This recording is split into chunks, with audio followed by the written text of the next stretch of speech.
Hey guys, we're Seth and Annika and welcome back to our channel. If you're new here, please don't forget to press the subscribe button there and press the bell button beside it so you get notified when we post a new video. So, it's Thursday again, and that means it's True Crime Thursday. So she doesn't have a dress today, but she has a cute little floral hat. So today we will be talking about the case of Sylvia Likens. But before we start, I would just like to remind you that this is a true crime channel and we'll be talking about the facts of a murder case and stuff like that. This story specifically can be too gruesome or too uncomfortable for you, so viewer discretion is advised.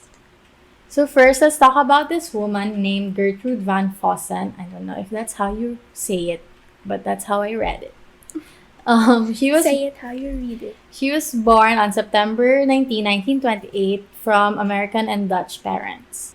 So she was the third of 6 children, and at an early age, she lost her dad due to heart attack. So she was around 10 years old. So she was not able to experience a great childhood because at 16, she had to drop out of high school to marry John Stephen Baniszewski. John Stephen Baniszewski was 18 years old and Gertrude was 16. They stayed together for 10 years and had 4 children. And then after the 10 years of marriage, she got divorced with John Stephen Baniszewski. I'm gonna keep laughing. Well, Why? I don't know. And then she married another man named Edward Guthrie. So their marriage lasted for just 3 months. And then after the 3 months with Edward, they got divorced and she remarried John. Hello, John.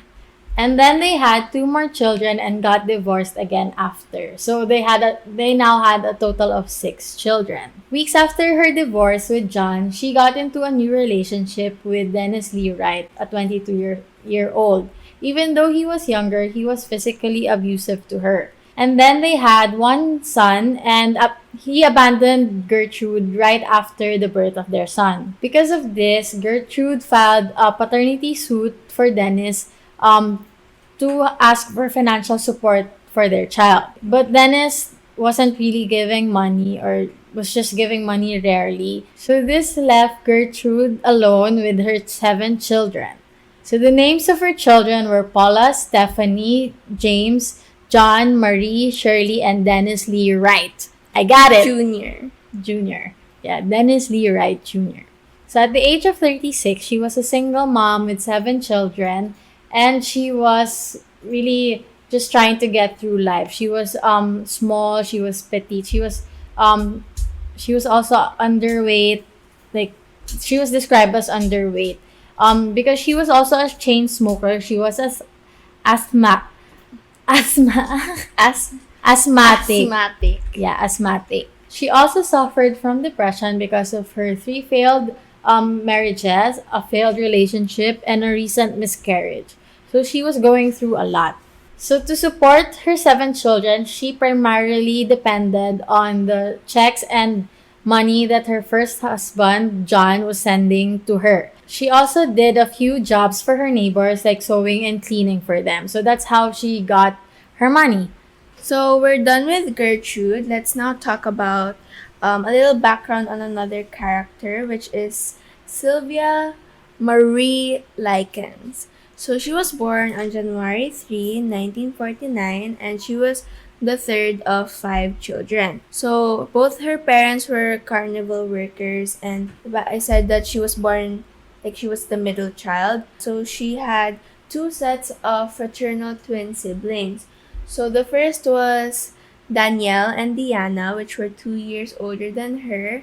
And the other set was, okay, bye-bye. Okay. Bye-bye. Okay. And the second set was Benny and Jenny, which were 1 year younger than her.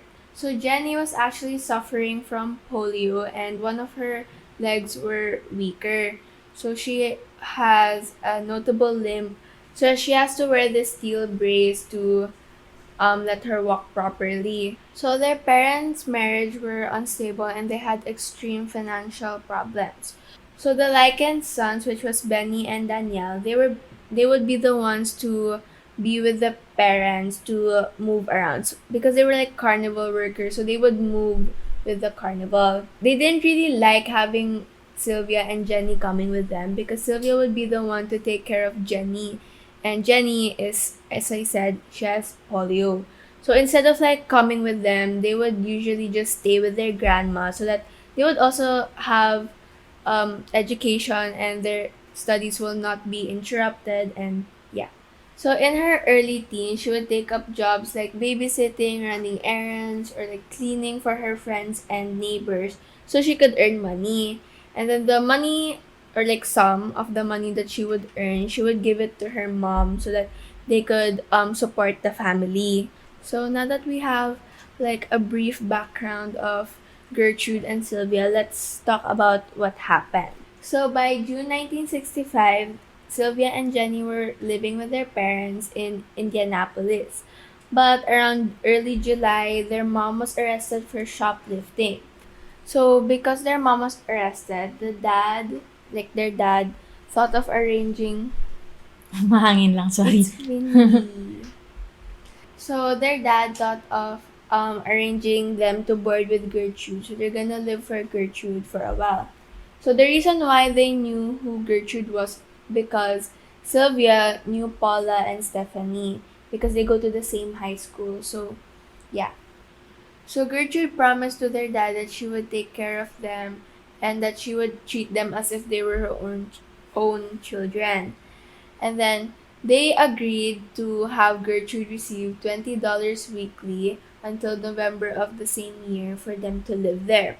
But that $20 would arrive late, around 1 to 2 days late, and that frustrated and angered Gertrude. So she would let it out on the two girls and she would abuse them, hit them, stuff like that.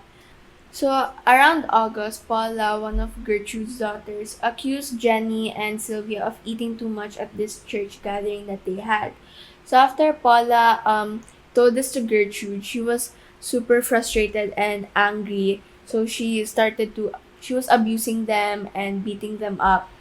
But around late August or mid-August, the abuse would be focused on Sylvia and not on Jenny anymore because they were jealous, or like Gertrude was jealous that she was pretty and that she had the potential in life. So we won't say all of the abuse that Sylvia has experienced, but it was mostly because Gertrude or her children would accuse Sylvia of doing things that she didn't even do.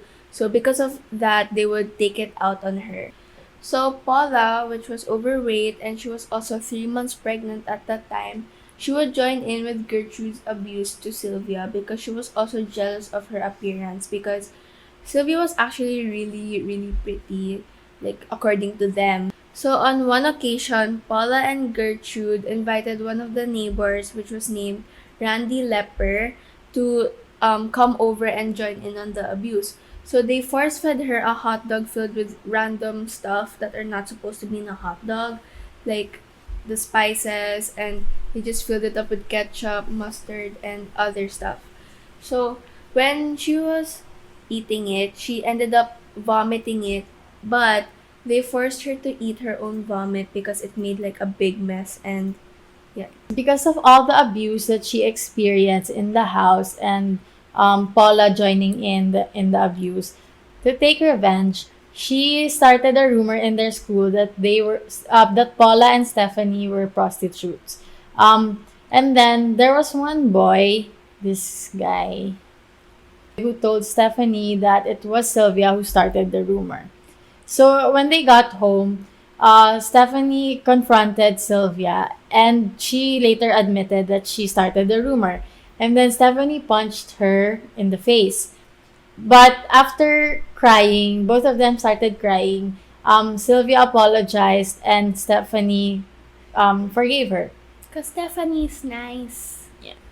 But Stephanie's boyfriend, Coy Hubbard, learned about Sylvia starting this rumor. So he was angry and he went to Sylvia and started beating her up, like punching.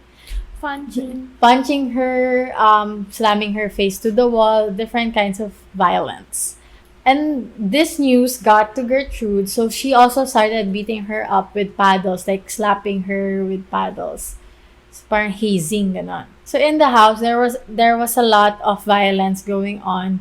That there was this one occasion, Paula was so into the punching and beating, and the beating, she broke her wrist doing that.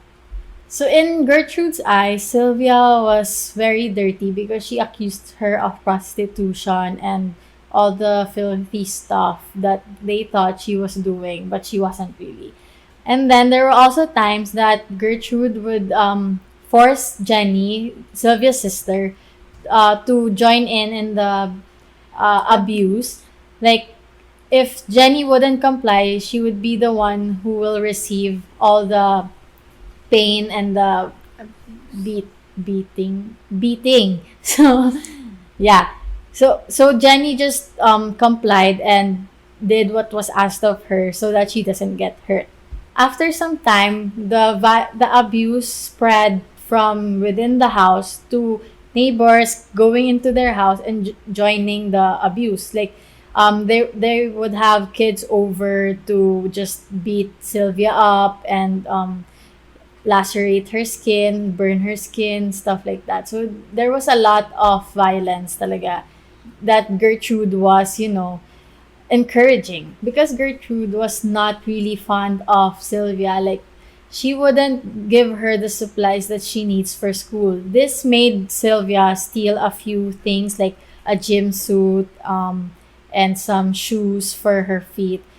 And then after Gertrude would find this out, she would get angry and pissed at Sylvia and would beat her, like, as usual. Like, after hearing that she stole some equipment, I mean some stuff for her classes, when Gertrude found out about Sylvia stealing stuff for her school, Gertrude was pissed and angry. Like, she got a police belt to whip Sylvia with, that was painful. So some other acts of violence that was condoned in the house of Gertrude were Sylvia was forced by the kids in that they invited to get a Coca-Cola bottle and shove it up her. Her. If you know, you know. Yeah. That can be so painful. And then another one was Gertrude would get matches and light it up and burn the tips of Sylvia's fingers. So her body talaga went through a lot of violence and pain and suffering. Even though Jenny and Sylvia were going through a lot in Gertrude's house, they were afraid to tell their family members because they were afraid of Gertrude. Like, Gertrude would threaten them that if they say anything to anyone, they would get beaten up, like, worse than what they were experiencing now.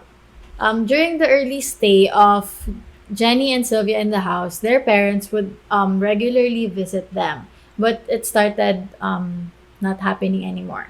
But when they visited, Sylvia and Jenny couldn't say anything, like, because Gertrude was there, and if they said anything, they would get punished. In one rare occasion, Jenny and Sylvia were allowed to go to the park, just the two of them, and they encountered their older sister, Diana.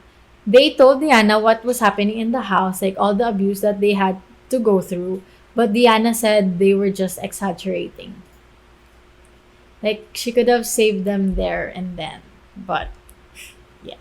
And then after a few weeks, they encountered Diana again in a park, but this time, Jenny and Sylvia were with Marie. Marie was another child of Gertrude.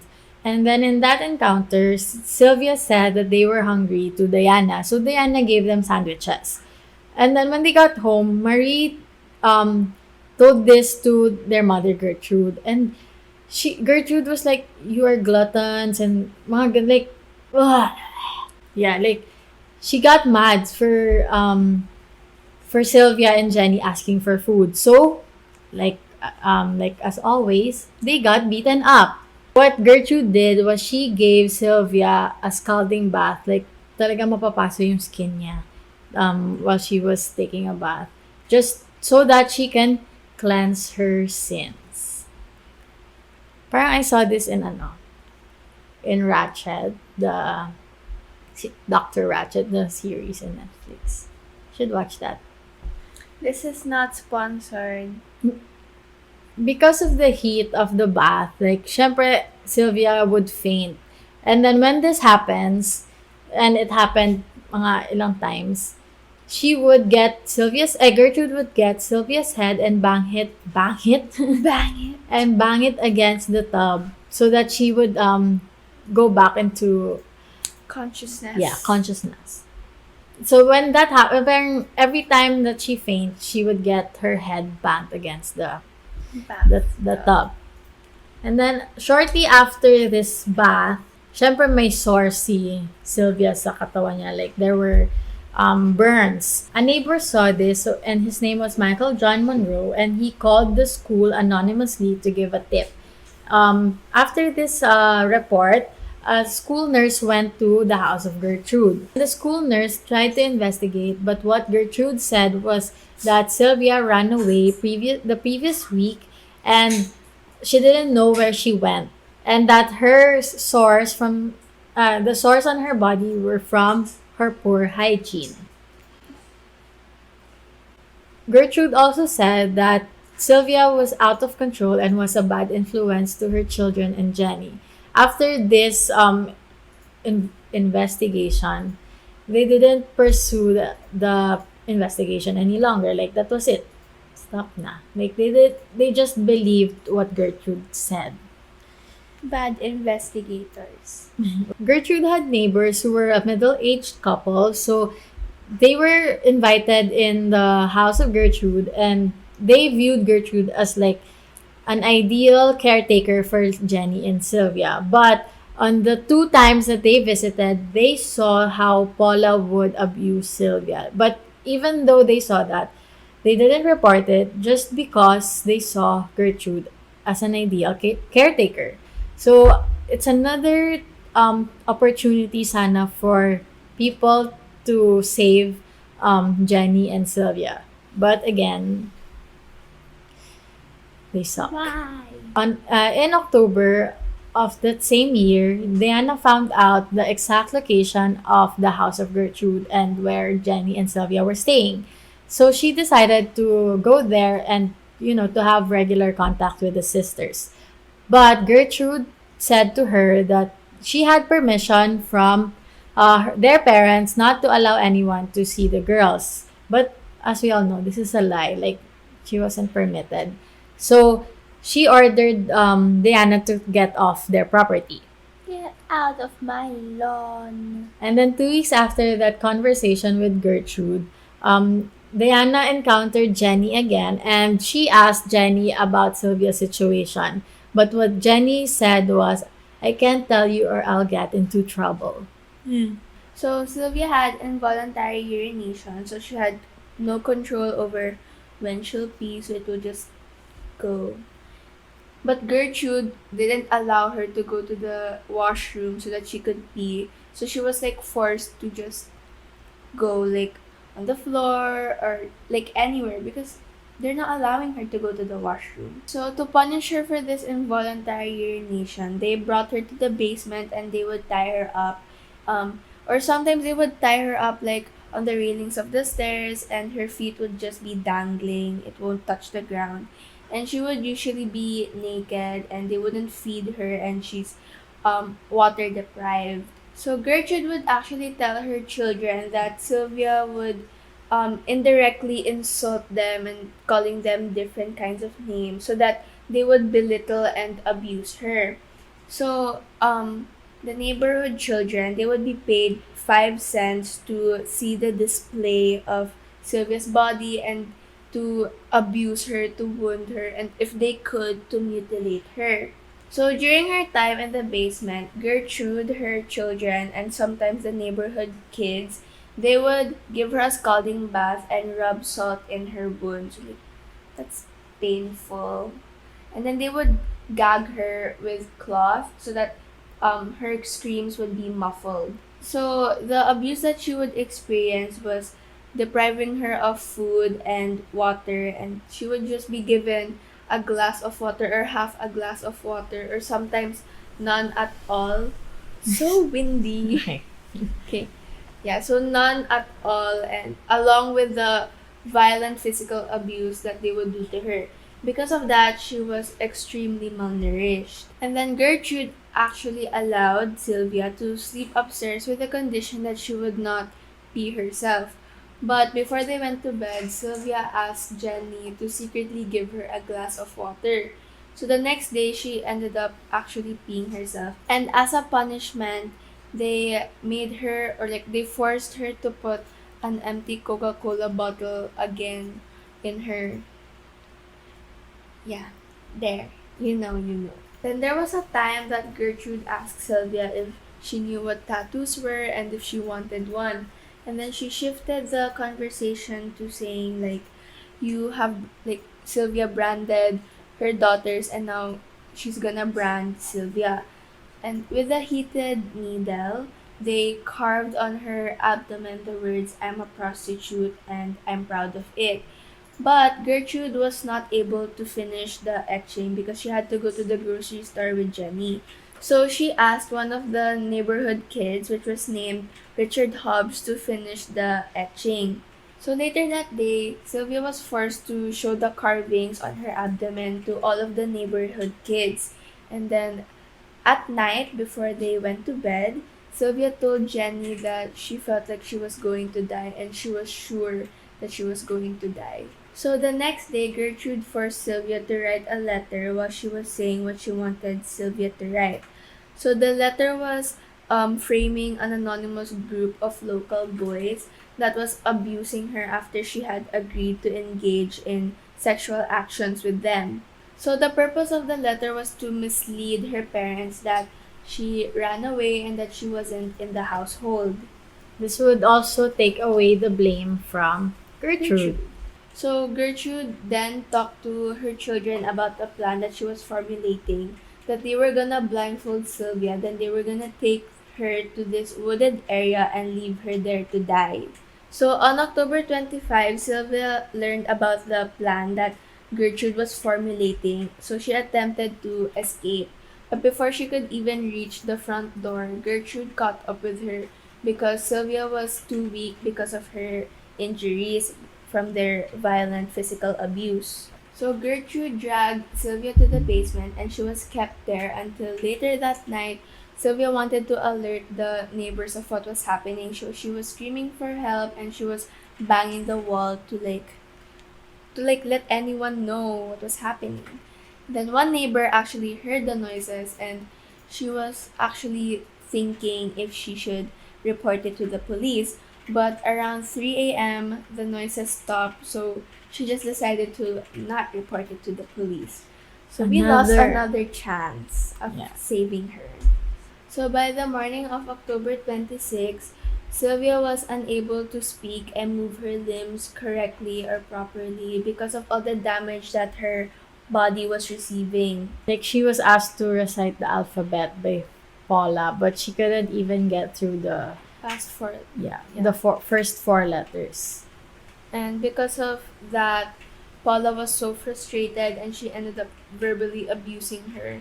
That afternoon, the neighborhood kids went to the basement and everyone was there, including Gertrude, her children, and the neighborhood kids.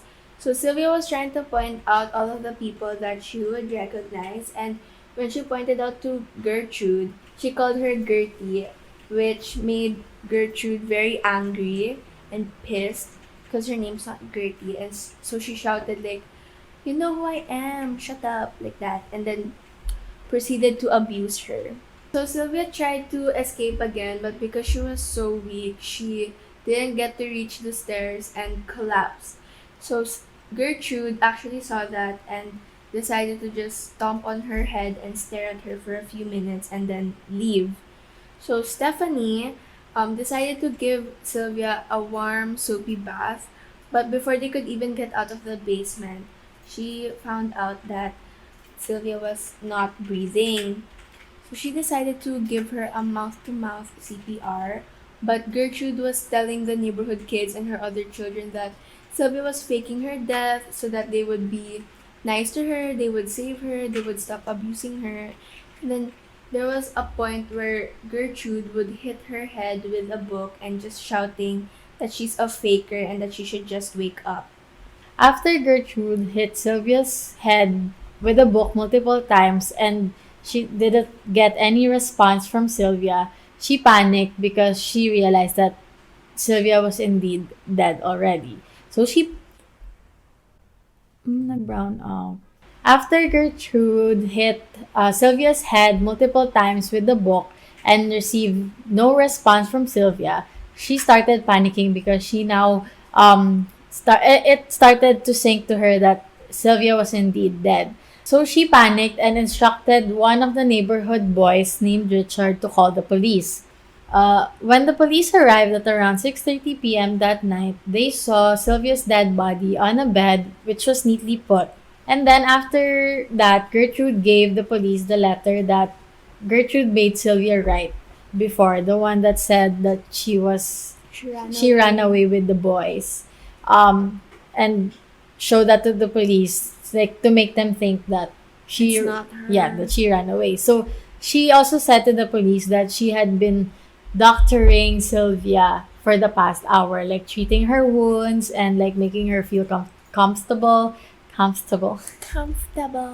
Yeah, like like treating her.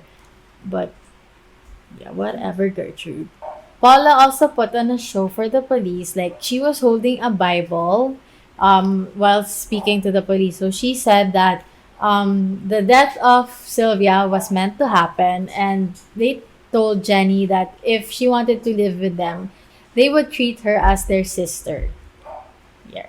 When the police interrogated Jenny, she recited a series of events that Gertrude said that she should say, like it was scripted. And then she whispered to the police or those asking her the questions that if sh- if she was given a chance to talk to them alone, she would say everything. Because of what Jenny said to the police during her interrogation with them alone, Gertrude, Paula, Stephanie, and John Jr. were arrested with the suspicion that they were involved in the murder of Sylvia Likens. Later that day, Coy Hubbard and Richard, the other neighborhood kid, was also arrested with the same charges. So the six of them were all held without bail and pending trial. Gertrude kept denying that she had any involvement in the murder, but the day after their arrest on October 27, she admitted that she knew Paula and Coy Hubbard, the boyfriend of Stephanie, were the ones who were abusing verbally and physically Sylvia. She also stated that Paula did most of the damage to Sylvia. So she was trying to frame Paula, or like take the blame away from her and give the focus to Paula. Gertrude then admitted that she forced Sylvia to sleep in the basement because she kept wetting herself. But she became evasive or like defensive, and she was avoiding the conversation when the police officers would tell her that Sylvia's involuntary urination was probably caused by her mental distress and the injuries inflicted to her. Paula signed a statement admitting that she, in fact, did several abuses to Sylvia and that she inflicted those injuries. John Jr. also admitted that he spanked Sylvia on one occasion and that he mostly used his fist when abusing Sylvia.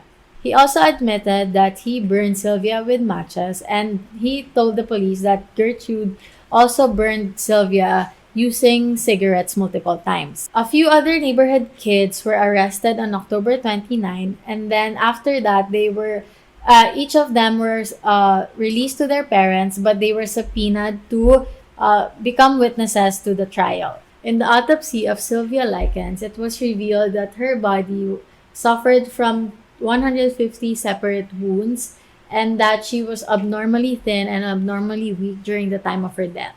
Because of all the things that Gertrude forced Sylvia to put in her genitals, her genitals were forced shut, like it was so swollen that it was shut. So the official cause that the coroner released was that Sylvia had a subdural hematoma at the right side of her temple, which meant that there was bleeding inside her head and it was clumping together. It was due to a severe blow to the right of the head. So remember, diba, Gertrude kept hitting her head. Like she stomped her head first, and then she kept hitting her head with the book. Yeah. Yeah. And there was also a time that her and Coy Hubbard would hit her with a curtain rod until she was unconscious because she wasn't eating. But she can't eat because she was extremely dehydrated, so she can't swallow it. All the other injuries that she obtained during her stay in the house of Gertrude were also considered as factors that led to her death. Like her being malnutrition, her being in shock because of all the pain, basta everything led to her death. And it was the final blow was the hit to the head.